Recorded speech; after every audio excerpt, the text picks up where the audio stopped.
Hutan Kalimantan selalu dikenal sebagai tempat yang penuh dengan misteri. Seluas apapun petualangannya, hutan itu tidak pernah benar-benar bisa dijelajahi sepenuhnya. Banyak orang yang pergi masuk ke dalam hutan untuk berburu atau mencari hasil alam lainnya. Namun tak sedikit yang kembali dengan cerita aneh atau bahkan hilang tanpa jejak. Sama seperti hari itu, Ardi, seorang pria muda yang baru saja lulus kuliah, memutuskan untuk memulai petualangannya dengan mencari nafkah dari hutan. Ia sudah sering mendengar cerita tentang hutan Kalimantan yang memiliki keindahan dan potensi alam yang luar biasa. Namun juga cerita tentang makhluk halus yang sering menghantui para pendatang. Sebagai seorang petualang, ia merasa tertantang. Namun apa yang terjadi di hutan itu jauh melebihi segala yang bisa ia bayangkan. Ardi bersama dua orang temannya, Eko dan Rizky, berangkat dari kota Pontianak menuju sebuah desa kecil di pedalaman Kalimantan Barat.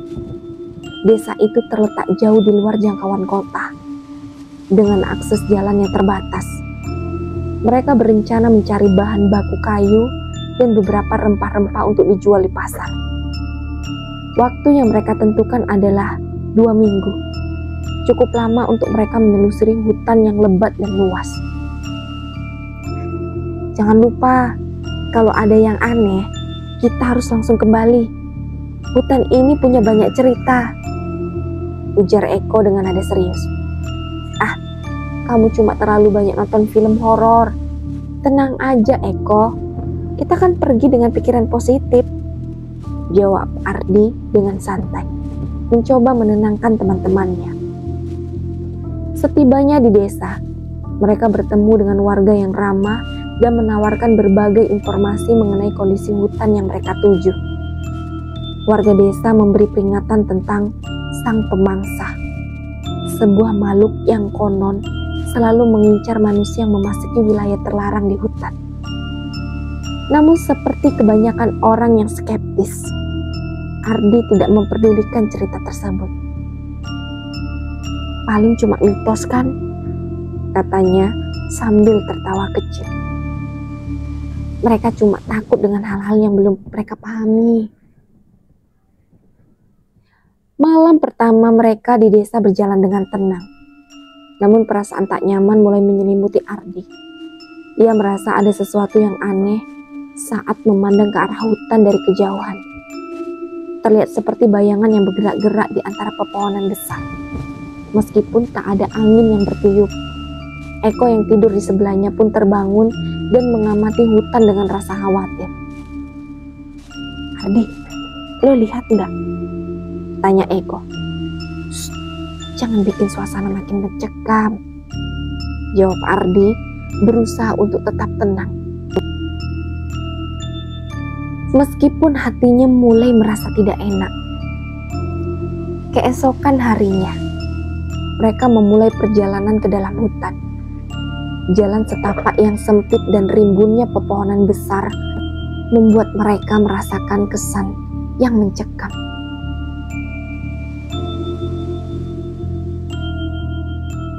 Suara-suara alam seperti burung dan gemericik air memenuhi udara. Namun semakin dalam mereka masuk ke hutan, semakin terasa ketegangan yang tidak bisa dijelaskan. Semakin lama mereka berjalan, semakin banyak hal yang terasa ganjil. Misalnya, bau busuk yang tiba-tiba tercium, padahal tak ada hewan mati di sekitar mereka. Loh, baunya enggak seperti sesuatu yang busuk banget. Rizky mulai merasa risih.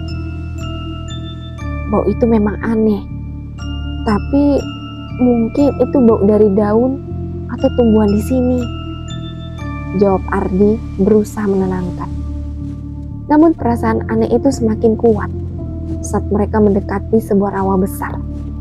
Mereka melihat ada jejak kaki besar yang terendam di dalam lumpur. Tidak seperti jejak manusia atau hewan biasa. Jejak itu sangat besar dan dalam, seolah-olah ada makhluk yang sangat berat yang melintasnya. Jangan-jangan ini jejak pemaksa itu. Eko mulai terlihat kaku. Itu cuma jejak hewan besar. Kita harus terus maju, jawab Ardi mencoba untuk lebih percaya diri. Namun saat mereka terus berjalan menuju rawa, suasana mulai berubah. Tiba-tiba angin bertiup kencang, membuat daun-daun pohon berjatuh dengan suara berdetak keras. Suara-suara aneh yang datang dari kejauhan membuat Ardi dan teman-temannya berhenti. Mereka berdiri di tempat, mendengar suara langkah kaki berat yang terdengar jelas, meskipun tidak ada makhluk yang tampak. Guys, gue takut. Gue gak suka ini. Kita harus balik aja. Rizky mulai panik. Namun sebelum mereka sempat berbalik, sebuah suara keras memecah keningan hutan. Seperti suara makhluk besar yang mengeram dari kejauhan. Ardi dan teman-temannya menoleh dan melihat sesuatu yang bergerak cepat di balik pepohonan. Sesosok bayangan besar, tinggi dan berwarna gelap, melintas begitu cepat hingga tak dapat mereka tangkap jelas. "Jalan, cepat!" teriak Ardi. Mereka berlari sekuat tenaga, namun suasana semakin mencekam. Tiba-tiba, Ardi merasakan sesuatu yang menekan dadanya. Seperti ada sesuatu yang berusaha menariknya ke belakang. Ia merasa seolah-olah ada tangan besar yang mencengkram tubuhnya. Ketika ia menoleh ke belakang, ia melihat sosok tinggi besar dengan wajah yang mengerikan. "Jangan lari, manusia." Suara berat itu terdengar begitu cepat, namun seperti datang dari dalam kepala mereka sendiri. Mereka berlari lebih cepat, namun semakin jauh mereka berlari, semakin dekat suara itu terdengar. Semakin dalam mereka memasuki hutan, semakin jelas rasa terjebak yang mereka rasakan. Hutan Kalimantan yang luas dan penuh misteri itu kini menjadi perangkap yang tak bisa mereka hindari. Mereka tahu sesuatu yang mengerikan sedang mengintai mereka. Ardi, Eko, dan Rizky berlari tanpa arah, merasakan langkah kaki mereka semakin berat. Seiring semakin banyaknya cabang pohon dan batu besar yang menghalangi jalan mereka berusaha melawan rasa takut. Sosok tinggi besar yang mereka lihat tadi seakan-akan tidak akan membiarkan mereka lolos begitu saja. Angin bertiup kencang dan suara gemerisik daun yang terinjak semakin jauh di belakang mereka. Seperti ada sesuatu yang mengikutinya. Eko yang berada di paling belakang tiba-tiba terjatuh, menabrak sebuah akar pohon yang tersembunyi. Rizky yang berlari di sampingnya langsung berbalik, menyambut Eko yang terjatuh dengan panik. "Cepat, kita harus keluar dari sini," teriak Rizky sambil menarik tangan Eko yang mencoba bangkit. Namun Eko menatap wajah Rizky dengan tatapan kosong, seolah-olah ada sesuatu yang menguasai dirinya. "Ada yang mengikutiku," katanya, hampir berbisik. Ardi yang sudah lebih dulu berlari mendengar suara itu dan menghentikan langkahnya, menoleh dengan cemas. "Eko, jangan bercanda. Kita harus tetap maju." Ia merasa terancam.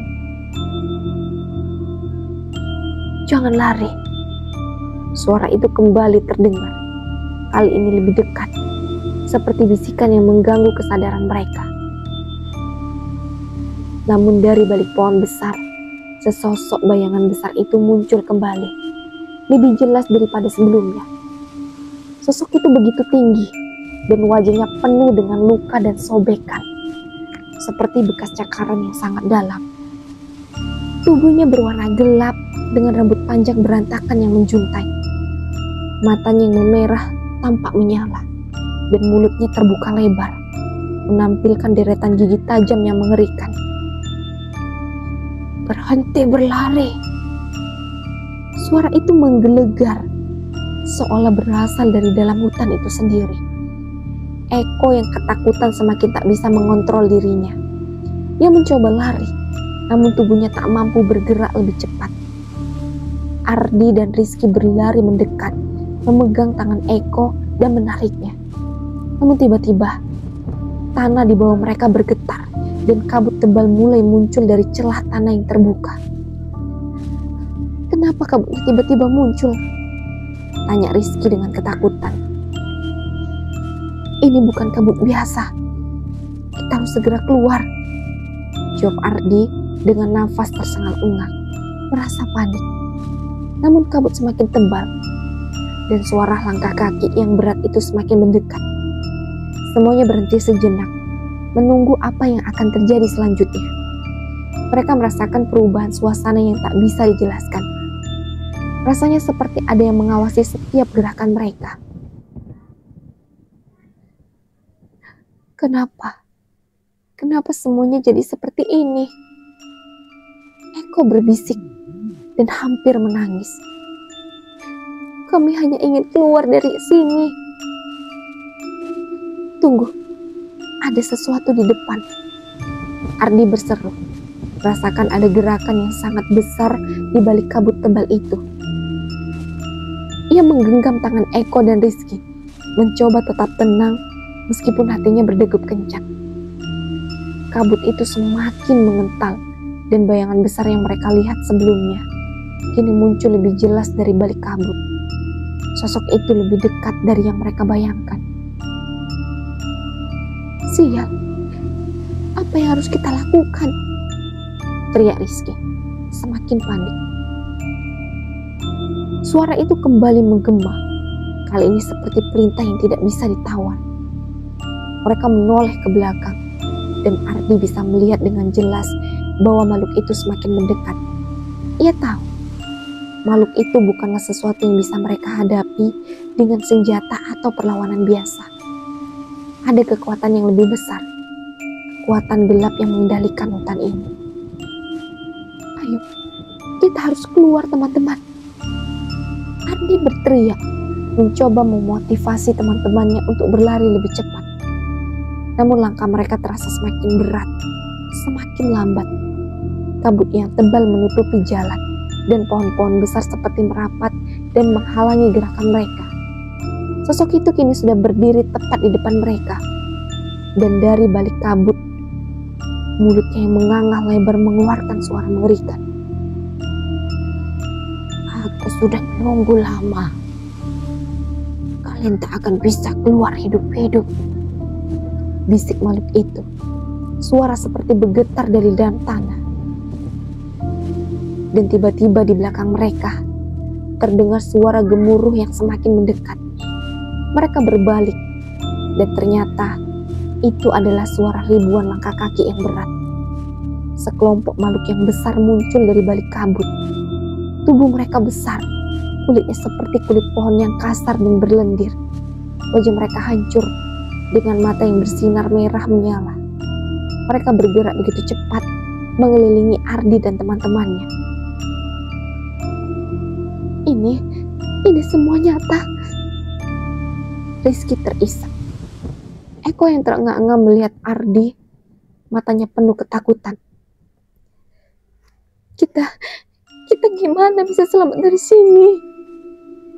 Ardi merasakan tubuhnya kaku, seperti terhipnotis oleh tatapan mata makhluk-makhluk itu.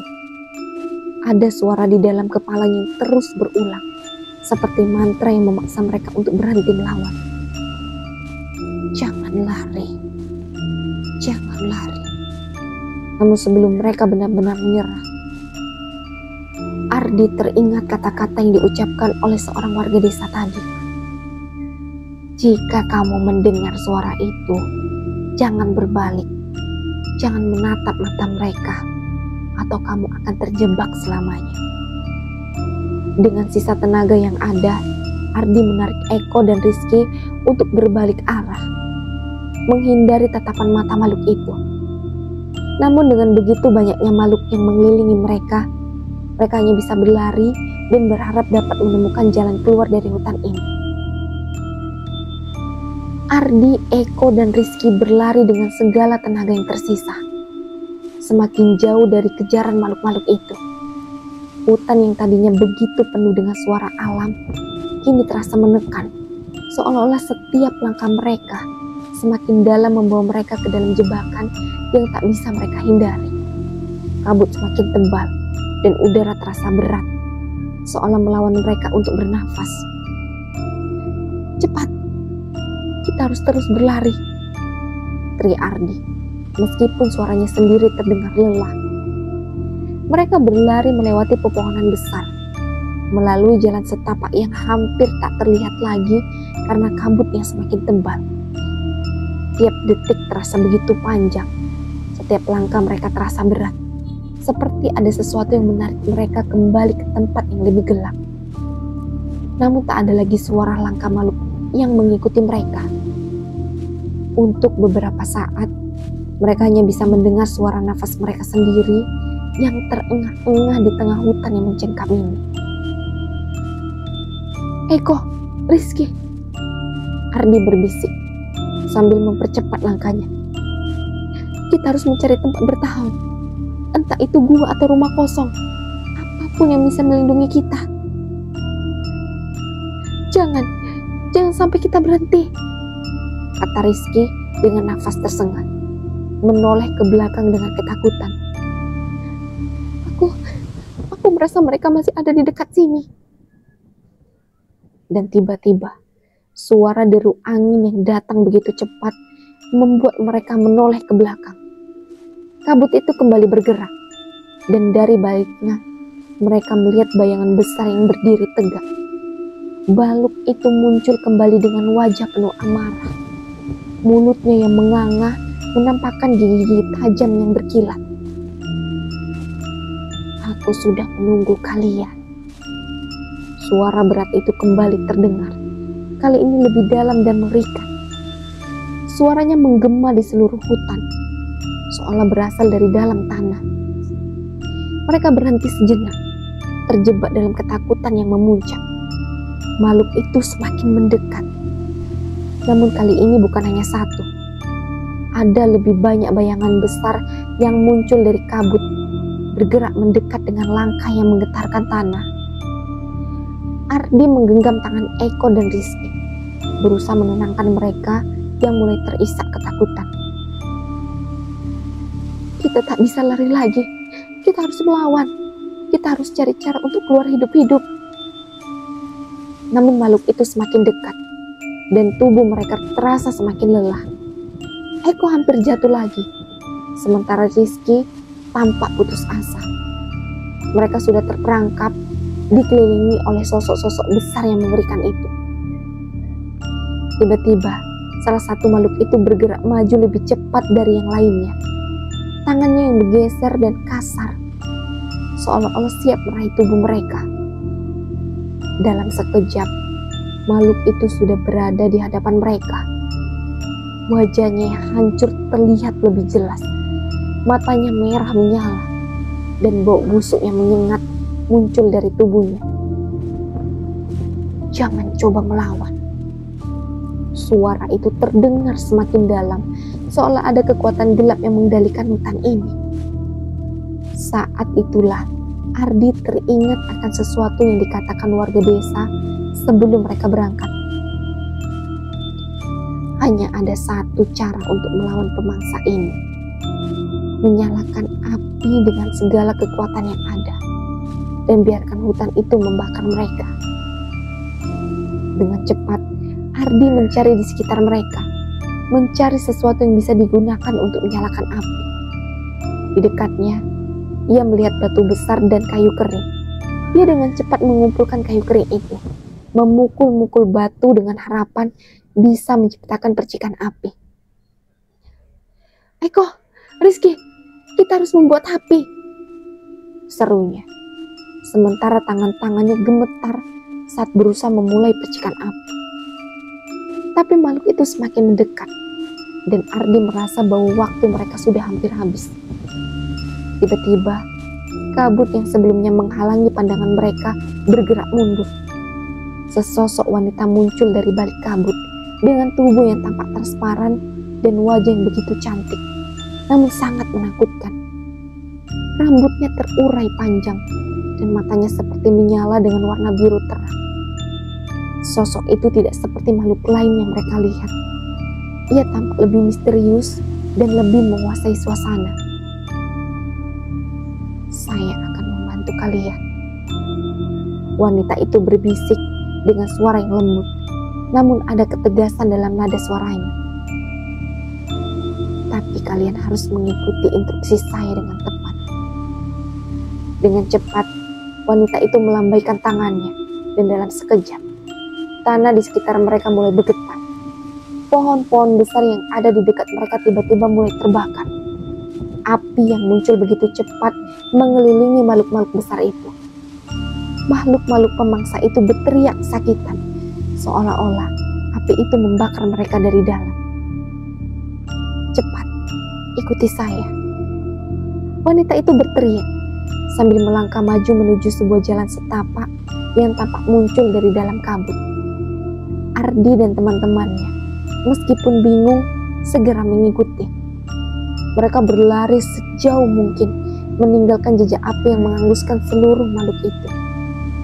Rasanya seperti dunia mereka dibawa jauh dari kegelapan, seolah-olah mereka dibimbing keluar dari kesulitan itu. Setelah beberapa menit berlari, mereka akhirnya sampai di sebuah tempat terbuka, sebuah padang rumput kecil yang dikelilingi oleh hutan yang lebih terang. Di sana, kabut mulai menghilang, dan suara-suara aneh yang mengikuti mereka sebelumnya akhirnya mereda. Wanita itu berhenti dan menoleh ke arah mereka. "Kalian selamat untuk saat ini," katanya dengan suara begitu lembut, tetapi ada kesan kekuatan yang mendalam di balik kata-katanya. Pemangsa itu hanya akan mengincar siapapun yang tidak mengetahui cara menghadapinya. Kalian sudah belajar, dan kalian akan keluar hidup-hidup. Ardi, Eko, dan Rizky saling berpandangan, masih terkejut dengan apa yang baru saja terjadi. "Siapa? Kamu siapa?" tanya Ardi dengan suara gemetar. Wanita itu hanya tersenyum samar, lalu menghilang begitu saja dalam kabut yang mulai berlarut-larut menghilang. Tidak ada jejak yang tertinggal. Hari itu, mereka akhirnya keluar dari hutan Kalimantan yang penuh dengan misteri, dengan perasaan yang campur aduk antara lega dan ketakutan.